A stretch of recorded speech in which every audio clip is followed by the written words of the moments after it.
सरिता वहावी सुधातरणी प्रभुवीर ते संजीवनी शोषाति देखी सरितने करुणा विना हृदये करी मुनिकुंद संजीवनी समय प्रावृत तणे भाजन भरी कुंद कुंद रचो शास्त्र साथिया अमृते पुर्या ग्रंथाधिराज तारामा भावो ब्रह्मांडना भर्या अहो वाणी तारी प्रशम रस भावे नितरती मुमुक्षुने पाती अमृत रस अंजलि भरी भरी अनादिनी मूर्छा विशतणी त्वराथी उतरती विभावेथी थंभी स्वरूप भळी दौड़े परिणति तू छे निश्चय ग्रंथ भांग सगळा व्यवहारना भेदवा तू प्रज्ञा क्षीणी ज्ञानने उदयनी संधि सहु छेदवा साथी साधकनो तो भानो जगनो संदेश महावीरनो विसामो भवक्लांतना हृदयनो तू पंथ मुक्ति तरणो सुणे तने रसनि बंध शिथिल थाय जाने तने हृदय ज्ञानी तणा जणाय तू रुचतां जगतनी रुचियाळ से सो तू रिझता सकल ज्ञायक देव रीजे बनाओ पत्र कुंदनना रत्नोना अक्षरो लखी तथापि कुंद सूत्रोना अंकाए मूल्यना कदी तथापि कहान वाणीना अंकाए मूल्यना कदी।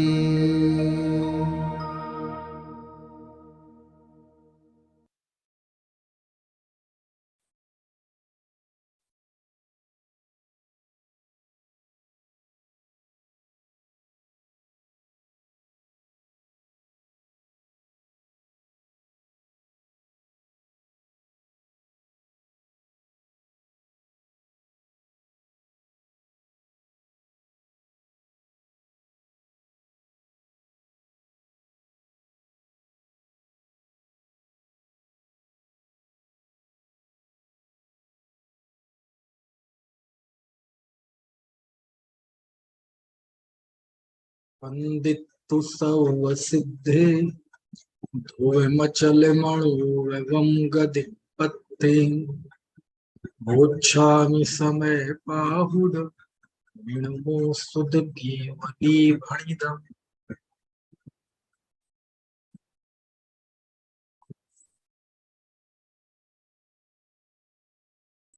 समय सार, निर्जरा अधिकार, सम्यक दृष्टि जीव की विशेषताओं की बात चल रही है। सम्यक दृष्टि जीव निशंक होता है, निकांक्ष होता है, निर्विचिकित्सक होता है, अमूढ़ दृष्टि होता है, उपगूहक होता है। ठीक है। और यदि आत्मा उन्मार्ग में जाने वाला हो तो स्वयं स्थिति कारक होता है। इस तरह सम्यक दृष्टि जीव के विशेषताओं की बात चल रही है, और जिनकी बात चल रही है ये ही 8 अंग नाम से प्रसिद्ध है। कल हमने स्थितिकरण तक की बात की थी। 2 गाथाएं इस अधिकार की शेष है, एक गाथा 235 और एक गाथा 236। आज इन 2 गाथाओं को पढ़ेंगे। तो 235वीं गाथा पढ़ते हैं। इसमें आचार्य ने वात्सल्य की बात की है कि सम्यक दृष्टि जीव को वात्सल्य होता है। किनसे होता है? तो देखो, जो कुणदि बच्छलतम तृण्णम साहुमोक्षमग्गम ही सो बच्छल भाव जुदो संबादिठी मुणे दब्बो। जो, ठीक है, जो मतलब जो चेतयिता। चेदा आप पीछे से भी ले सकते हैं, क्योंकि ये चेदा शब्द तो जहां जगह मिली वहां लिख दिया, जहां जगह नहीं मिली नहीं लिखा, तो आप पीछे से ले सकते हैं कि जो चेदा मतलब जो चेतयिता, जो जागरूक, जो चेतनावंत। समझ में आए ना?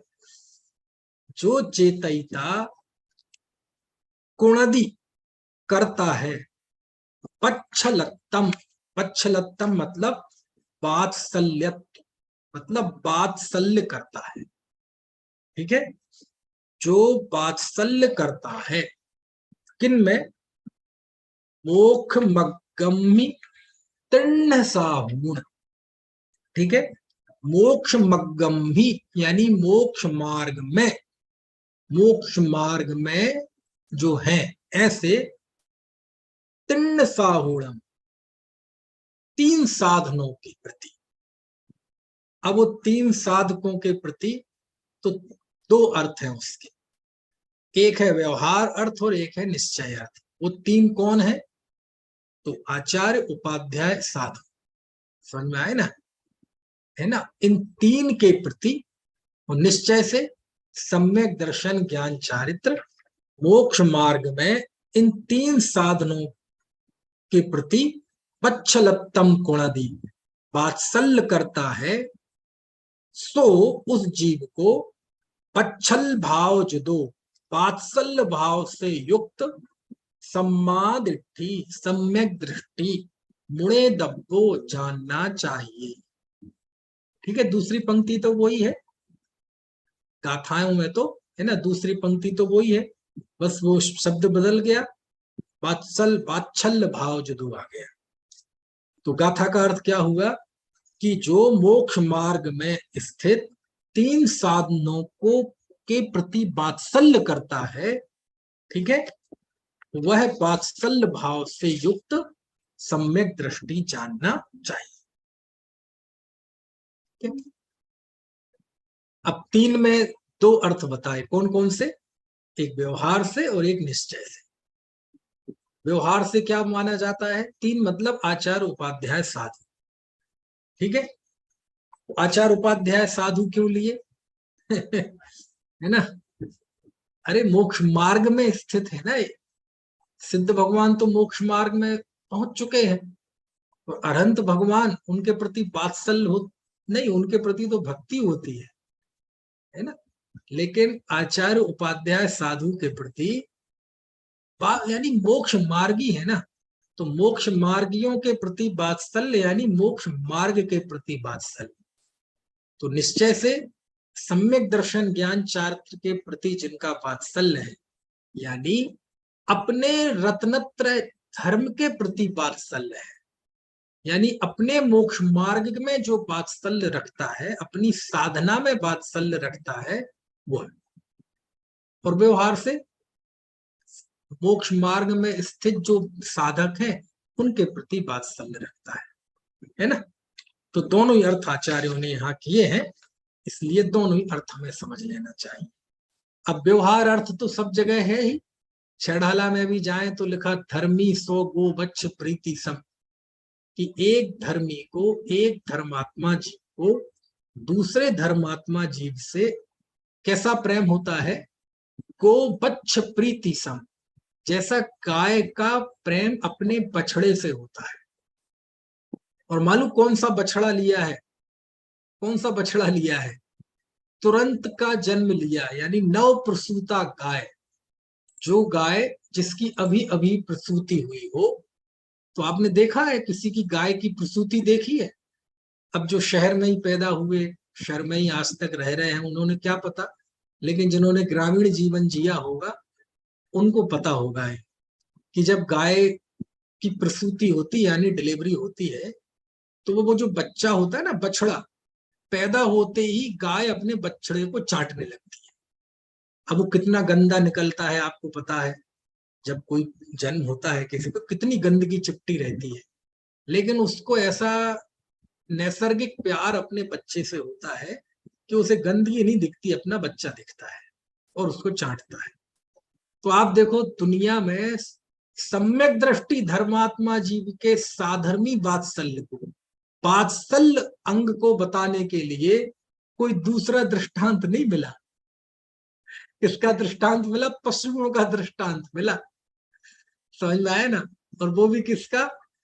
गाय का, जैसे बछड़े से होता है। गाय का बछड़े से प्रेम कैसा होता है? बहुत अगाध प्रेम होता है ना। कैसा कि जन्म होते ही वो गंदगी होते हुए भी चाटने लगता है ना। तो एक दुनिया में उस प्रेम की मिसाल दी जाती है, गाय का बछड़े से प्रेम।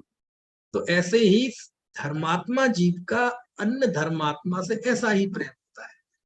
क्यों होता है? क्योंकि धर्मात्मा से प्रेम मतलब धर्म के प्रति प्रेम, समझ में आए ना। धर्मात्मा से प्रेम मतलब धर्म से प्रेम। क्यों? क्योंकि धर्म देखो कोई ऐसी हवा में बहती हुई चीज तो होती नहीं है ना। अहिंसा, सत्य, अचौर्य, ब्रह्मचर्य, अपरिग्रह, स्यादबा, अनेकांत, वैराग्य, ये धर्म। तो ये कहाँ है? दिखाओ ना कहाँ है। अहिंसा कहाँ है जी, बताओ। सत्य धर्म कहाँ है, देखना जरा, कहाँ है? हवाओं में होता है सत्य धर्म। 5 महाव्रत हवाओं में होते हैं, अहिंसा हवाओं में होती है। धर्म कहाँ होता है? धर्म धर्मात्माओं में होता है। धर्म कोई है ना, यद्यपि धर्म अमूर्त भाव है, लेकिन होता वह कोई जीव में है। समझ में आ रहा है? ऐसा कोई धर्म दिखाई नहीं देता।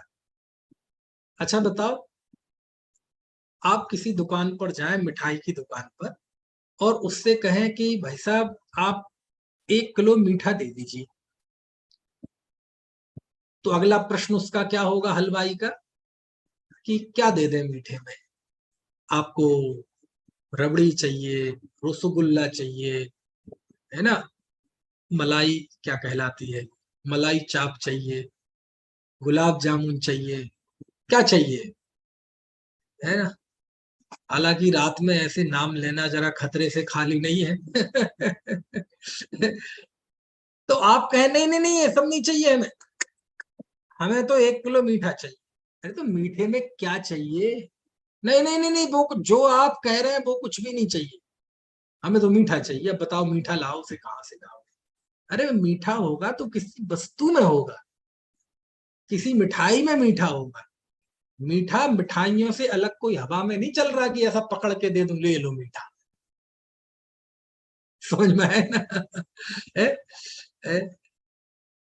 आप किसी कपड़े की दुकान पे जाएं और कहें भाई साहब 1 मीटर कपड़ा दे दो। अच्छा कौन सा कपड़ा चाहिए आपको? दिखाइए दिखाए, ये ले लो, कॉटन ले लो, टेरिकॉट ले लो, लॉन ले लो, ये लेलिन ले लो, ये सब नहीं चाहिए, कपड़ा चाहिए। है तो कपड़ा में क्या चाहिए, कौन सा कपड़ा चाहिए, है ना? सूट के लिए, शर्ट के लिए, कोट के लिए, का जी ये सब मैं नहीं जानता, भेदों में नहीं पड़ता, मैं तो निश्चय वाला हूं, मुझे तो कपड़ा चाहिए। समझ में आया? तो ये कहाँ पागल खाने से भाग कर आ गया है? नहीं आई बात समझ में? तो भैया ऐसा कपड़ा कोई अलग से नहीं पड़ा है, इनसे अलग नहीं है कोई कपड़ा। मीठा मीठे पदार्थों से अलग कोई मिठास नहीं होती है। ऐसे ही धर्म कहाँ होता है? अहिंसा, सत्य, अचोर, ब्रह्मचर्य, सम्यक दर्शन, ज्ञान, चारित्र कहाँ होता है? हवा में उड़ रहा है कहीं? हवा में नहीं, वो किसी धर्मात्मा के अंदर होता है। जीव ही सम्यक दर्शन, ज्ञान, चारित्र रूप परिणमित होता है। और वह जीव लोक में जो भूत की कल्पना है, ऐसा कोई उड़ता नहीं हुआ था, सामने आंखों से दिखाई देता हुआ किसी जीव उसमें होता है। समझ में आया ना? निगोधिया में नहीं होता सम्यक दर्शन ज्ञान चारित्र, 2 इंद्री 3 इंद्री 4 इंद्री में नहीं होता, है ना? तो धर्म धर्मात्माओं में होता है। अब उस व्यक्ति से वात्सल्य हो रहा है जो धर्मात्मा है ना? मान लीजिए हमें आपको और आपको मुझ प्रति वात्सल्य है, साधर्मी वात्सल्य है, तो किससे वात्सल्य है? ये 5 फुट 8 इंच का गोरा कालापन दिखाई दे रहा है, ये नहीं नहीं नहीं नहीं नहीं नहीं नहीं, नहीं। तो किसके प्रति है? बस धर्म के प्रति है। आपके अंदर जो धर्म परिणति है उसकी वजह से हमें वात्सल्य है। तो ये काय का वात्सल्य? धर्म के प्रति है। साधर्मी वात्सल्य मतलब धर्म का प्रेम होना। अब 2 पति पत्नी है, 2 पति पत्नी मतलब पति पत्नी एक है, 2 जीव 2 है जैसे हमारे सामने अपने ये बैठे हर्षवर्धन जी, है ना, श्री भाभी जी के साथ। अब देखो, आपके यदि अंदर पति पत्नी का राग है तो वो पाप भाव है, और साधर्मी का संबंध हो जाए तो वो सम्यक दर्शन का अंग है। आपको बात समझ में आई कि नहीं? कितना फर्क होता है। जीव वही है, हाथ कान नाक सब कुछ वही है, लेकिन फर्क कहाँ गया? यहाँ आ गया फर्क, दृष्टि में, दिमाग में आ जाता है फर्क। तो है ना? है। और शास्त्र मतलब आप जाएंगे शास्त्रों में तो वात्सल्य की इतनी ज्यादा महिमा गाई है। लौकिक रिश्ते, पति पत्नी का, भाई बहन का, माता पिता का, ये रिश्ते तो 50 60 70 80 साल चलते हैं, लेकिन जो साधर्मी का रिश्ता है वो अनंत काल तक चलता है। क्यों चलता है? आप अनंत काल तक पति पत्नी नहीं रहेंगे, एक साथ नहीं रहेंगे एक छत के नीचे, लेकिन आप साधर्मी होंगे तो मोक्ष में एक साथ रहेंगे, अनंत काल तक रहेंगे। रहेंगे कि नहीं रहेंगे? साधर्मी का रिश्ता अनंत काल तक चलता है। समझ में आए ना? एक स्थान पर रहिए अनंता अनंत काल यथा तथा शिव परिणमे। दोनों ही अंतिम में मोक्ष जाएंगे, वो मोक्ष में अनंत काल साथ रहेंगे। संग की भावना नहीं रहेगी, लेकिन संग रहेगा, साथ रहेगा, एक ही स्थान पर रहेंगे। तो साधर्मी का वात्सल्य तो मुनियों में भी आपस में होता है। समझ में आया? दो भाई हैं सगे और दोनों ने साथ साथ दीक्षा ले ली, तो भाई भाई का रिश्ता तो खत्म हो गया, लेकिन साधर्मी का रिश्ता जुड़ गया।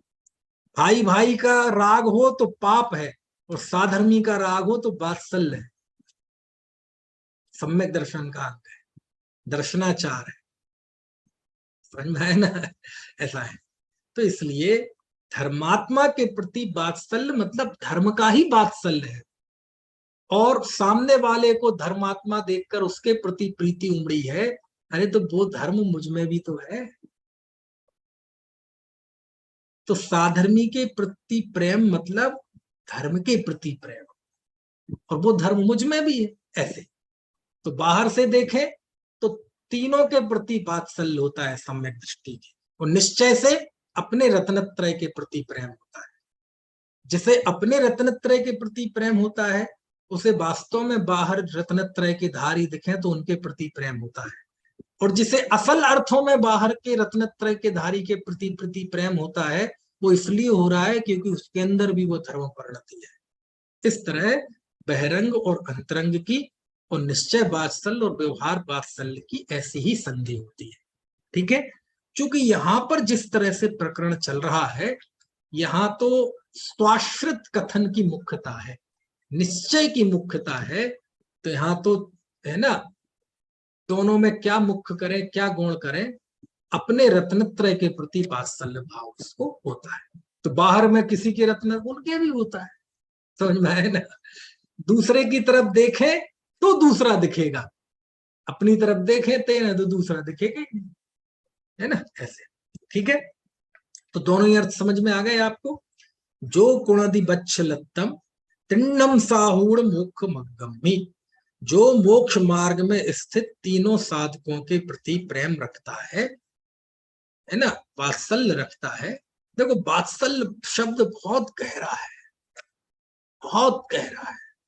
देखो शब्द तो बहुत है, प्रेम, प्रीति, वात्सल्य, प्यार, स्नेह, सब सब शब्द है ना, लाड़, दुलार, सब शब्द है ना। लेकिन सब शब्द के साथ एक इमेज जुड़ी हुई है। समझ में जुड़ी हुई है कि नहीं? भगवान को चढ़ाते हैं जल और पीते हैं पानी, होता है कि नहीं? भगवान को जल चढ़ाते हैं कि पानी चढ़ाते हैं? जलम निर्वपामति स्वाहा बोलते हैं ना। भगवान को चढ़ाते हैं तो वही चीज अक्षत हो जाती है, और खाते हैं तो वही चीज चावल हो जाती है, और बना महाराष्ट्र में जाओ तो भात हो जाता है। हो जाता है कि नहीं? बुंदेली में भी भात हो जाता है। है? अब ये सब होता क्या है? तो ये हर शब्द की अपनी एक इमेज होती है, हर शब्द का एक अपना अपनी भाव भंगिमा होती है। वो भाव भंगिमा का कभी ट्रांसलेशन नहीं हो सकता। शब्द के अर्थ का तो ट्रांसलेशन कदाचित हो जाए, लेकिन वो जो एक्सप्रेशंस है उसका ट्रांसलेशन नहीं हो सकता। समझ में आया? ऐसा है। अब खैर अभी इस विषय में मैं ज्यादा नहीं जाना चाहता। तो ऐसे ही वात्सल्य जो शब्द है ना, वो बहुत गहरा है। लोक में, साहित्य में वात्सल्य छोटों के प्रति होता है। काय के प्रति? छोटों के प्रति। साहित्य में 9 रस होते हैं ना, श्रृंगार रस, हास्य रस, करुण रस, ये सब सुने होंगे ना आपने। तो श्रृंगार रस मतलब स्त्री पुरुष विषयक प्रेम, ठीक है? तो वो होता है। लेकिन वात्सल्य एक रस कहा गया है साहित्य में, और वो होता है छोटों के प्रति, बच्चों के प्रति। ठीक है? उस वात्सल्य शब्द का प्रयोग किया है। तो बच्चों के प्रति जो किसी को प्रेम होता है, बोलो उसमें कोई वासना होती है? नहीं। कोई हट होता है? नहीं। कोई आपका मतलब होता है? कोई आपका स्वार्थ सिद्ध होना है? नहीं। देखना, आप समझने की कोशिश करना। यदि किसी हम उम्र से प्रेम है तो उसमें वासना हो सकती है, किसी दुनिया के व्यक्ति से प्रेम है तो कोई आपका स्वार्थ हो सकता है, आपको किसी काम निकालना हो, कोई दिखावा हो सकता है, आप प्रेम के जरिए किसी को छलना चाहते हो वो भी हो सकता है, दुनिया में सब हो सकता है, ठीक है। लेकिन जब किसी छोटा बच्चा है, एकदम प्यारा सा नाटा सा, जब वो खिलखिलाता है, उसको देखकर जो आपके अंदर वात्सल्य भाव आता है, उस भाव में कोई आपका स्वार्थ होता है? नहीं। आपको कोई उससे लेना देना है? नहीं। आपके अंदर कोई छल का भाव है? नहीं। अच्छा, उस बच्चे को देखकर आपको कोई टेंशन होती है? टेंशन होती है कोई? नहीं। आपको भाई से प्रेम है, लेकिन जब भी दिखता है आपको चिंता हो जाती है, या क्या होगा इसका बीमा। मतलब वहां तो प्रेम आपको दुख पैदा करेगा, चिंता पैदा करेगा। लेकिन यहाँ एक छोटा सा प्यारा सा खिलखिलाता हुआ बच्चा, वो आपको दिखता है, तो दूसरे प्रेम में जितनी जितनी बुराइयां होती हैं, कोई बुराई नहीं होती। बस उसको देखकर खुशी होती है, बस उसको देखकर मन मयूर नाच उठता है, बस उसे उठा के गला लगा के उसके माथे पे प्यार करने का मन करता है। मतलब उस बालक के प्रति जो प्यार, निर्मल भाव होता है हमारा, इसलिए आचार्यों ने साधर्मी का साधर्मी के प्रति क्या लिखा? वात्सल्य लिखा। उसके हृदय की निर्मलता को बताने के लिए कि साधर्मी को साधर्मी के प्रति प्यार है, तो उस प्यार में कोई बनावट नहीं है, कोई बुनावट नहीं है, कोई स्वार्थ सिद्ध नहीं करना है, कोई वासना नहीं है, कुछ नहीं है। यानी साधर्मी के प्रति जो प्यार का भाव है, जिसे वात्सल्य कह रहे हैं, वो हृदय की बहुत स्वच्छ अभिव्यक्ति है। जब हृदय हमारा बहुत स्वच्छ होता है, एकदम साफ, बिल्कुल निर्मल मन हो जाता है, तब हमें साधर्मी के प्रति प्यार होता है। इसलिए उस भाव की पवित्रता के लिए आचार्य ने कौन से शब्द का प्रयोग किया? वात्सल्य का। समझ में आती है बात की नहीं? वात्सल्य का प्रयोग किया, मतलब निर्मलता, निर्मल मन, कोई स्वार्थ, कोई टकराव नहीं, कोई दुराव नहीं, कोई छुपाव नहीं। दूसरे से प्यार हो अपने हम उम्र से तो कई शिकायतें होती हैं, कई कंप्लेन होती है, लड़ते हैं, झगड़ते हैं। अच्छा, बच्चे को देखकर जो आपके प्यार आया, आप बच्चे से झगड़ते हैं, बच्चे को लाहना देते हैं, बच्चे से आपकी खटर पटर होती है? नहीं। यानी सारी दुनिया के रिश्ते नातों में जो प्रेम है, और एक बच्चे को अब पता भी नहीं है बच्चा किसका है, बस अब खड़े हैं और एक छोटा सा बच्चा, बढ़िया आधा नंगा सा, खेलते खेलते खिलखिलाते हुए, मुंह में मिट्टी लगी है और गोरा नारा और घुंघराले बाल है और खेल रहा है, अपने आप देखकर आकर्षण आया। आपको ना जाति का पता, ना धर्म का पता, ना कोई मतलब है, बस हृदय खेल हो गया, सारी चिंताएं भूल गए आप, सारे कष्ट भूल गए। कुछ देर को ऐसा लगा जैसे स्वर्ग नीचे उतर के आ गया, है ना।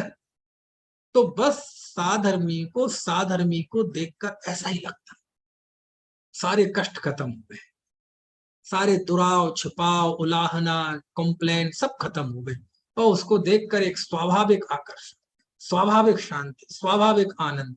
हम लोग इतने यहाँ बैठे, हम में कौन सा क्या रिश्ता है बताओ? कोई ब्लड रिलेशन है, कोई चाचा ताऊ भाई माता पिता, ऐसा कुछ है?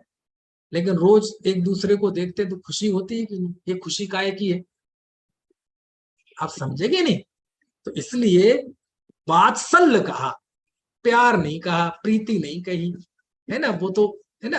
अब उसे समझाने के लिए उसी शब्द का प्रयोग करेंगे, धर्मी सो गो बच्च प्रीति सम। लेकिन यहां तो प्रीति नहीं, वात्सल्य का प्रयोग किया।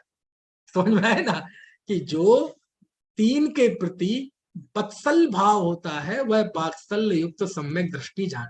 यानी केवल मैं आपको बताना चाहता हूं कि वात्सल्य शब्द कितना पवित्र है। समझ में आया ना, कितना पवित्र है ना। ठीक है। और उसमें तो आता ही है छह ढाला में, नहीं, भक्तांबर में, प्रीत्यात्म वीर्यम विचार्य मृगी मृगेंद्रम नाभ्येति किम निज शोह परिपालनार्थ। कि जैसे कोई मृगी होती है, वह अपनी आत्म शक्ति को बिना विचारे ही अपने बच्चे की प्रीति बस शेर से लड़ जाती है, पता है मर जाऊंगी, लेकिन लड़ जाती है। इसके पीछे कारण क्या है? उसका अपने बच्चे के प्रति प्रेम। ऐसे ही साधर्मी का साधर्मी के प्रति ऐसा ही वात्सल्य होता है। साधर्मी को कोई कष्ट हो, मुझे बताओ क्या बात है, समझ में आए ना? किस बात से तुम्हारा मन विचलित है, मुझे बताओ। इसका स्थितिकरण करता है। बोलो, बिना वात्सल्य के स्थितिकरण कर सकते हैं आप? नहीं कर सकते, है ना? तो कितनी, यानी या आप देखो कितना पूजन है। पूजन, पूजन सम्यक दर्शन का अंग है। इन 8 अंगों में पूजन नाम का कोई अंग है?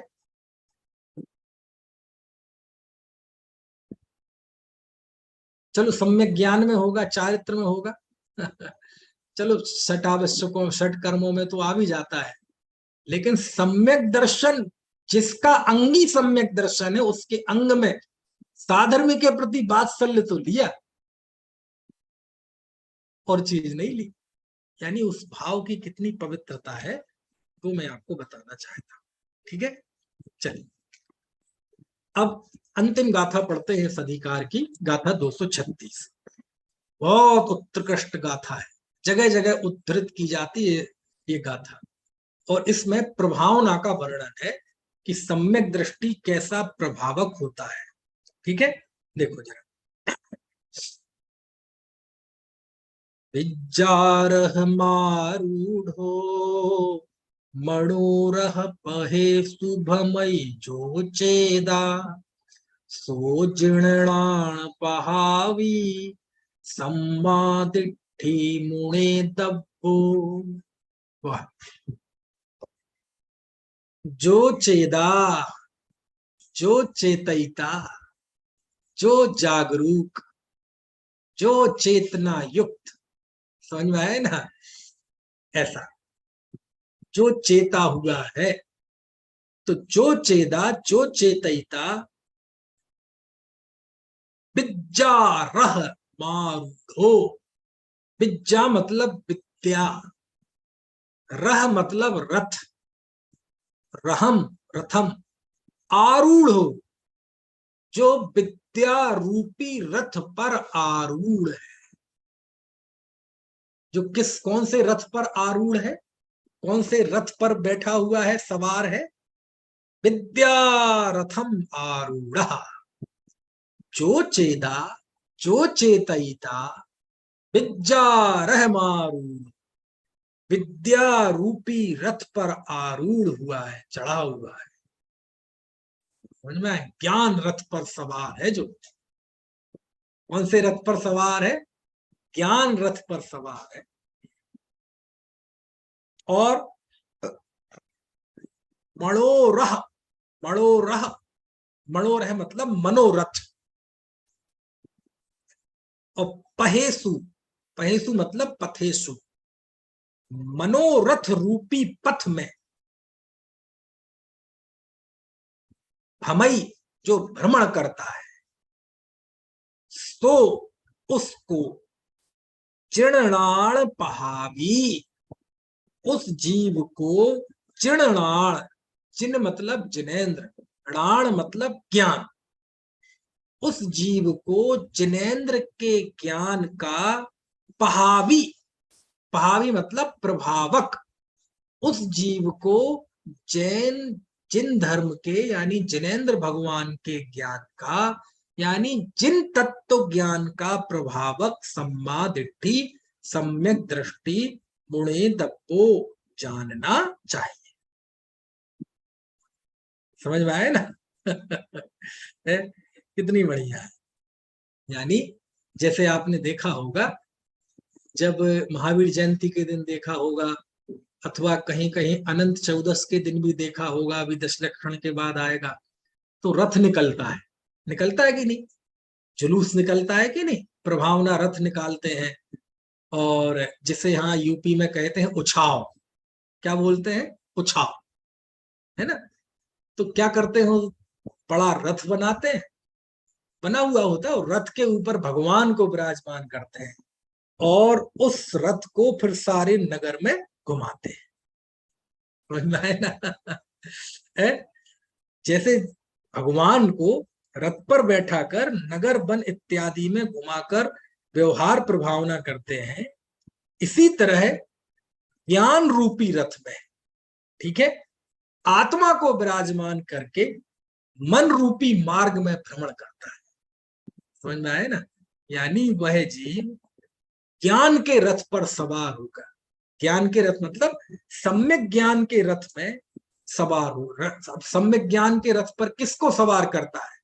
अपने ज्ञान में किसको सवार करता है? भगवान अपने आत्मा को विराजमान करता है। कहाँ विराजमान करता है? अपने ज्ञान में भगवान आत्मा को विराजमान करके मन रूपी मार्ग में भ्रमण करता है, यानी अपनी इच्छा अनुसार उसको भ्रमण कराता है, यानी अपनी परिणति में उस भगवान आत्मा को घुमाता है। घुमाता है मतलब अपनी परिणति में उस भगवान आत्मा को विराजमान करता है, और बस उसी का चिंतन, उसी का कूलन, ओई वोई ओई वोई ओई वोई ओई वोई ओई वोई। ऐसा जीव, ऐसा ज्ञान रूपी रथ पर सवार जीव, और ठीक है ना, और मन रूपी रथ के पथ में भ्रमण करता है, ऐसा वह जीव जिनेंद्र भगवान के तत्व ज्ञान की प्रभावना करने वाला होगा। समझ में आए ना? है, ये है प्रभावना। यानी सीधी बात यह है कि जिसके सम्यक ज्ञान में भगवान आत्मा विराजमान है, आत्मानुभव होकर, आत्म केंद्रित होकर जो अपनी परिणति को भ्रमण कराता है, वो जीव जिन धर्म का प्रभावक होता है। यानी आराधक जीव ही प्रभावक होता है। प्रभावना जिह्वा से नहीं होती, प्रभावना जीवन से होती है। प्रभावना भाषण से नहीं होती, प्रभावना आचरण से होती है ना? यानी सीधी बात यह है कि जो जीव आत्मा को जानता है, आत्मा को मानता है, उसी में रमण करता है और उसी में अपने आप को जमाता है, उसी में अपने आप को रमाता है, वही जीव जिनेंद्र तत्व ज्ञान की प्रभावना करने वाला होता है। हे गुरुवर शाश्वत सुख दर्शक, यह नग्न स्वरूप तुम्हारा है, जग की नश्वरता का सच्चा दिग्दर्शन करने वाला है। हो गई ना प्रभावना? समझ में आया ना? हो गई प्रभावना। मुनि मुद्रा को देखकर अपने आप संसार की नश्वरता का ज्ञान हो जाता है, हो गई प्रभावना। समझ में आया? जब कोई सब कुछ छोड़कर आत्मिक सुख के लिए, है ना, ग्रह त्यागी हो जाता है, तो अपने आप पता चल जाता है कि संसार में सुख नहीं है। हो गई प्रभावना। समझ में आया? ऐसा ये चल। अब आज चूंकि पिछले 1.25 घंटे से लगभग है, तो मेरा भी गला थोड़ा सा सूख रहा है, इसलिए अभी इसकी बात की चर्चा यहीं पूरी करते हैं। इस तरह ये, इसके बाद पंडित जयचंद जी ने इस के भावार्थ में काफी अच्छा निश्चय व्यवहार 8 अंगों का वर्णन किया है, वो भी पढ़ने लायक है। आचार्य जयसेन स्वामी ने भी बहुत मन से यहाँ कुछ लिखा है, वो भी पढ़ने लायक है। और वो जो 12वीं गाथा में एक गाथा आती है टीका में, जय जड़मयम पवज्जय तामा बवहार क्षय मुड़, हे केड़ बिड़ा छज्जय तिथम अन्नेण उणतच्च।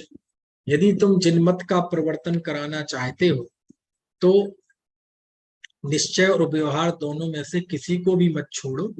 व्यवहार को छोड़ देंगे तो तीर्थ का लोप हो जाएगा, और निश्चय छोड़ देंगे तो तत्व का लोप हो जाएगा। ये गाथा अमृत चंद आचार्य ने 12वीं गाथा की टीका में उद्धृत की है। जयसेन स्वामी ने यहाँ 236 गाथा की टीका में इस गाथा को उद्धृत किया है ना? तो ये देखना, इस तरह ये निर्जर अधिकार पूरा हुआ। सम्यक दृष्टि को हर परिस्थिति में वह कर्मों की निर्जरा करता है, ऐसी बात यहाँ बोली हुई। अब आगे है 237 गाथा से 287 गाथा तक 51 गाथाओं में बंध अधिकार, ठीक है? तो उसकी चर्चा अब करेंगे हम कब? अब 18 तारीख तक क्लास बंद रहेगी, है ना? कल मैं जाऊंगा तो 3 दिन ज्ञानोदय दीवानगंज भोपाल में रहना है, यूथ कन्वेंशन में। उसके बाद 16, 17, 18 जयपुर शिविर में रहना है। तो 19 को आऊंगा तो फिर हमारी क्लास ये रिज्यूम होगी। ठीक है, 19 को भी होगी कि नहीं होगी, कौन सा दिन पड़ रहा है, चलो जो भी है ग्रुप में सूचना डाल दूंगा। तब तक के लिए अभी बात पूरी करते हैं। अब जब हम मिलेंगे तो बंद अधिकार पर हम करेंगे। बहुत अच्छा है बंद अधिकार। अनंत धर्मणस्तत्त्वं पश्यन्ति प्रत्यगात्मनः अनेकांतमयी मूर्तिर्नित्यमेव प्रकाशताम्।